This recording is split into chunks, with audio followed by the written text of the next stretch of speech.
What's up, everybody? How's it going? It's me, Sheldon Powell. I know I don't have my wife here, but we want to try and do something different here, and we're going to be talking about this infertility journey. And so I'm going to do my first part, which is part one, and she's going to do part two next Sunday, I believe. So be ready for it. It's going to be really impactful. I think it's going to be really impactful for not just, like we said before, when we talk about this journey, not just for women, but for men also. So please get your husband, tell him, hey, let's gather around this YouTube real quick so we can hear about this, because you need to hear this also, because it's not just the wife who goes through this, it's the man also. And yeah, it might seem and feel like it's a different experience, but through that, I just want to say, man, through that, you still see your wife go through the pain and the hurt. You go through pain and hurt yourself. Sometimes we mask it a lot, but you go through the same pain and hurt, because why? It's not just her child, it's your child also. It's something that is just really near and dear to me and my wife's heart. We went through this about 2014. We went through this, and it's really heavy all the way up until 2014. Again, it was all in this year. It has been impactful to us, and then all the way up to 2017, it was impactful. It really held a lot of weight on us through prayer, through fellowship with friends, family, and really getting some really good people to really speak into our lives, and us coming together was the biggest thing. Like we never came together before. Just want to, I'll speak on that real quick. We'll start here. Me and my wife, you probably don't know us that well, but hopefully through these videos, you guys are getting to know us. But 2014, we got married. It was awesome. It was the big highlight of my life. And it's just really huge and impactful, and I loved it so much. And I'm saying impactful a lot, but hey, it is what it is. We got married in 2014. I was there at the house. We were so excited about being married, and just one day I just turned to her and I just said, hey, I would love to just have a baby with you. I would love to have a child. It was something that she just was like, wow, just taken back from. I was like, whoa, hold up, we only been married not that long yet, September. And it was literally probably October. I turned to her and I said this to her, and she was like, wow, okay, I would love to do that too. That'd be cool. We just went on about life. Said, hey, future, yes, this would be nice for us to have a child, but it was not planned. We weren't trying to plan and having a child right then. We were gonna talk about it, get a couple of months or maybe like a year or something like that on our belt. But we were surprised, and Lauren had her first miscarriage. It was unexpected. We weren't, like I said, we weren't trying. We were not, having it on our minds or anything like that. It was shocking to me, as this is the point where I talk about myself. For me, it was shocking because I was not trying to let my mind wrap around it. Saying things of I don't know, that maybe that's not it. I'm not sure. Maybe it could be something else. I'm not sure. I don't know. So I just wasn't trying to let my mind wrap around this, and I just kept trying to move forward. I was helping her with her pain and her hurt, and trying to be there as much as I can for her, but I was not doing anything to help out with me at all. I wasn't talking to people. I wasn't reaching out. People were asking me about it, or they was asking me, or just really wasn't really asking me. They were, I don't want to say that. I don't want to say they were asking. They were actually just saying, hey, it's going to be okay, because they knew about it. Certain people we shared with, they knew about it. But really, it wasn't that we sat down and had a conversation or said, hey, or things like that. They just said, hey, we'll pray for you. And there's nothing wrong with that. I don't want to say there's anything wrong with that. But when you're going through something and you're not really talking to someone about the seriousness behind what the hurt and the confusion you feel, you tend to, like I said before at the beginning, mask it. And I just kind of mask it. I just surrounded myself with work and more things to do and keep moving till we got past that moment. Moving forward, Lauren's birthday, and it was in December, still in 2014, that Lauren had her second miscarriage. And so at that moment, that's when it started to hit me. And I was confused. I was, kind of like, I don't get this. I'm not understanding what's going on. Even if we're not in the place of trying, why is this not happening? And so it was hurt. It hurt. It hurt. At that moment, I still tried to mask. I didn't really reach out. I still didn't talk to people. I just kind of like, okay, well, hey, we'll get through this. We'll get through this.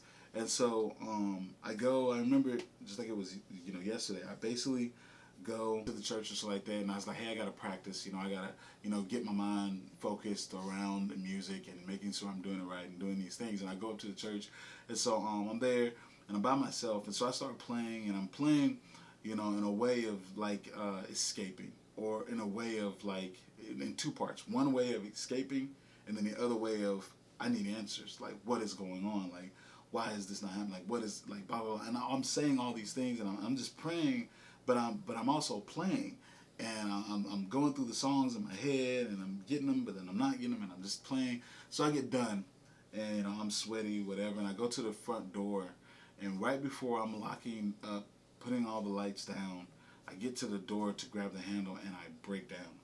I start to just cry and, really call out to the Lord and just ask, like, what is going on? Like, what's wrong? Like, is there something, like, wrong with me? Is there something wrong with this? Like, what is going on right now? Like, I was just hurt.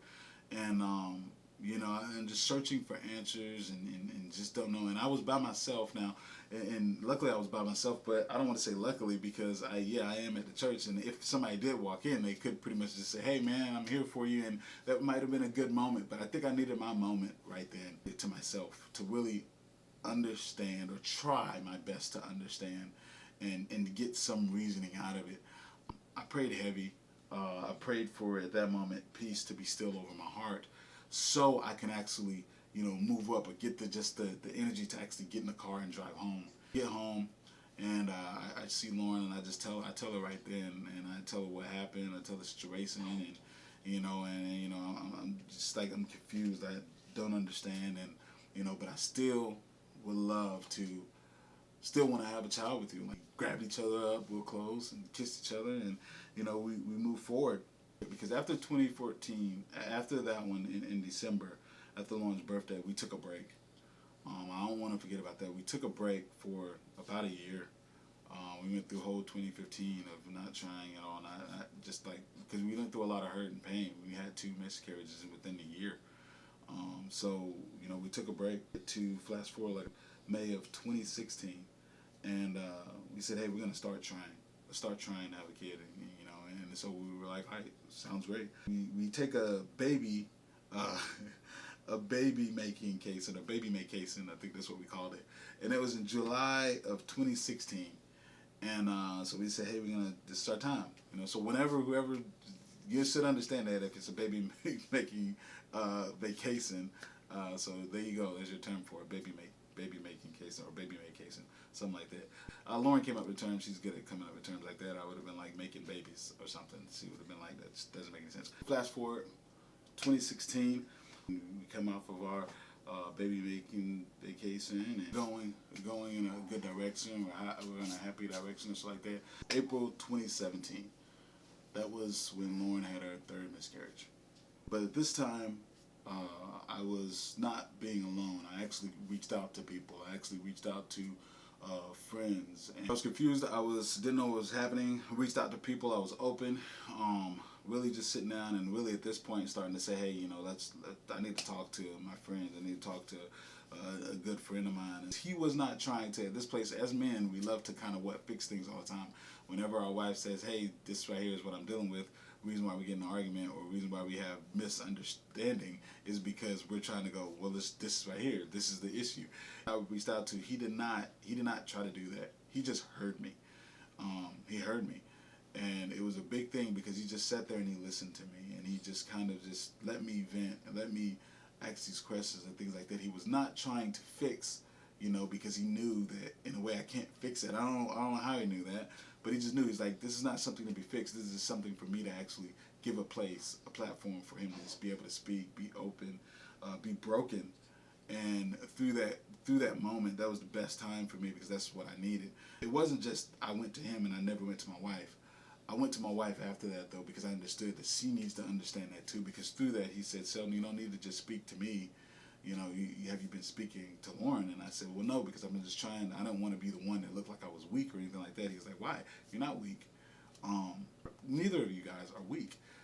So you just really, you need to speak to her about this, because she needs to understand that she's not just going alone through this. And I got home to her later, and I talked to her about it. And I was open, and more open about, from that previous year to where we got to there in April 2017. This is where the part I tell you that you become closer with your partner. So yes, we have experienced 3 miscarriages. Through those miscarriages, we became closer. We leaned on each other. I knew when she was hurting just to be there, let her hurt. Let her be able to lean on me. Let her to have a shoulder to lean on. But in the same place, she was there to actually lean on me when I was hurting, when I was broken. And we came together like we've never come together before, and it made us stronger. Through this fertility journey, it's been like Infertility Journey. It's been a whirlwind, right? It's been a whirlwind of actually just bringing us together and loving each other, you know, wholeheartedly, being there for each other. Do we still get in little arguments here and there? That's marriage. Like, you're gonna have little spats. But the thing is, though, is that at the end of the day, I know that she truly loves me, and she truly understands me, and she truly knows me, that no one else could ever know.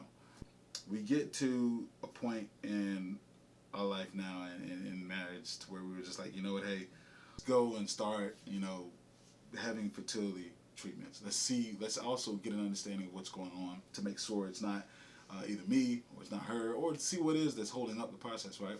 Go to specialists.